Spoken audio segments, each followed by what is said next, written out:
What's going on, creative people? My name is Neon, and we are back with a very simple and short video on how to build a floating monorail train. As you can see, there are no wheels. It is not touching the track. Some futuristic type stuff. So, it's a pretty simple sequence. If you have used structure blocks before, it'll kind of make total sense. Otherwise, I'll do a quick breakdown for you now so that you can go ahead and be successful with this build, even if you haven't done it before. So, inside each of these structure blocks is a simple load mode, and it is loading in a rail. So this is the rail design that I came up with. It's a very basic design. It just has an underbelly, a simple interior, and a roof and some windows. Today we're not focusing on transporting a person with it.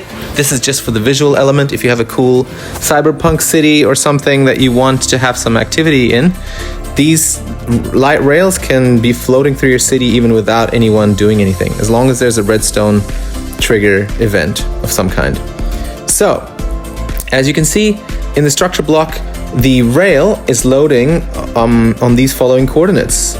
So the offset is x -2, and then y 2, and then z -3. Now the y is important because that determines how high above your rail your train is going to be.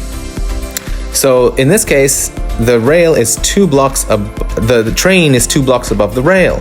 You can also make it 3 or 4. In fact, you can make it look like it's floating entirely if you want to. So that means you could also be using this to make planes going across the sky. However, in this case, I've gone for the aesthetic that it looks like it's on a train track. So let's look at this train track before we even begin. The function of it, we have a redstone going into repeaters. We're just using the city texture pack, so this will work fine in a normal texture pack as well. But we've got redstone repeaters.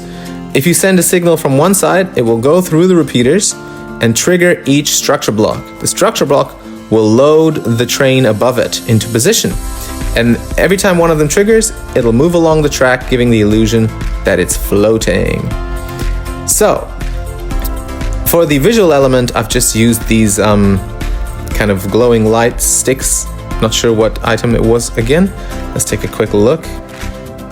It was the end rods.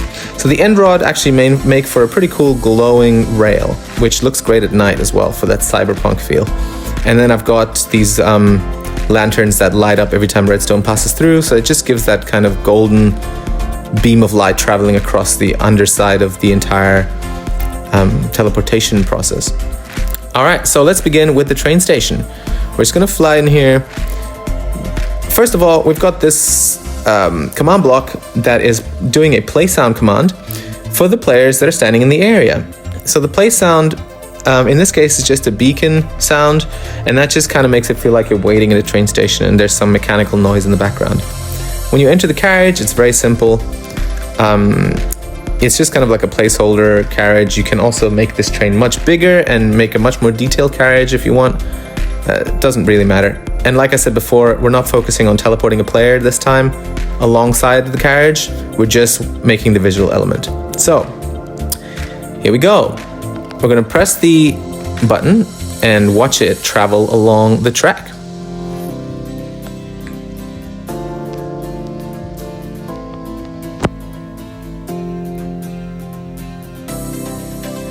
And off it goes. Now, we do run into a small problem, which is that depending on your rendering capabilities, the redstone signal stops working after a certain distance. So as you can see, the train has stopped a few hundred blocks away from me, and it's just kind of parked itself here. If you want, you can just build train stations at intervals that line up in that way, and that way it feels like it's stopping for a reason. But you can also follow the path of the rail, and then it just keeps traveling, because as long as the player's in the vicinity, the redstone keeps moving. Let's load up a new carriage. There we go. And let's try again. In this case, it's just going to delete the other one straight away. Whoosh. And it carries on traveling right into the tunnel and disappears.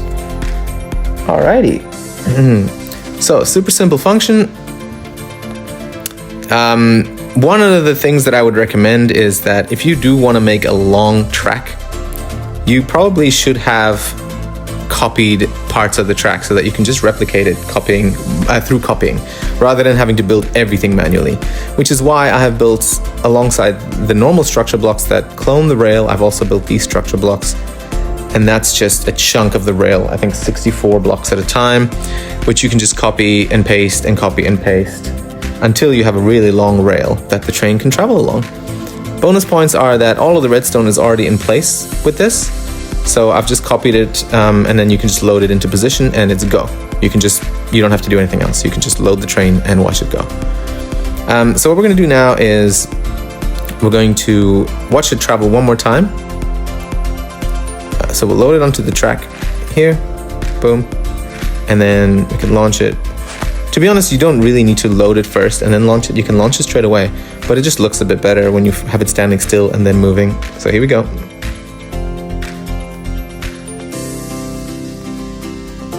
There it goes. And it's traveling beautifully past the buildings, along the track, and the lights are lighting up below it. And it vanishes. Let's take a quick look at what this looks like at night, in case you're going for that cyberpunk aesthetic. And that's a wrap soon. Here we go. Set the time to midnight. And let's try that again. Now you can really see the lanterns glowing, and that just adds to the whole vibe of everything. Train is loaded up. I'm gonna fire off that train. If I can hit the button properly. There we go. All right, and as you can see, all the lights are glowing. Looks super cool. And it's vanishing into the tunnel. Now you can make a little station at the end there as well. I haven't done it yet, but you could make like a final train station destination type thing. All right, cool. So thank you for watching. Ask any questions in the comments. We're going to try and be more active again on this channel and answer as many questions as we can. We've got another video coming out about a hydroelectric dam. So it's a follow-up to our first hydroelectric dam video. A lot of people asked questions about it, so we thought we'd make another one. So stay tuned, subscribe, like. See you guys soon.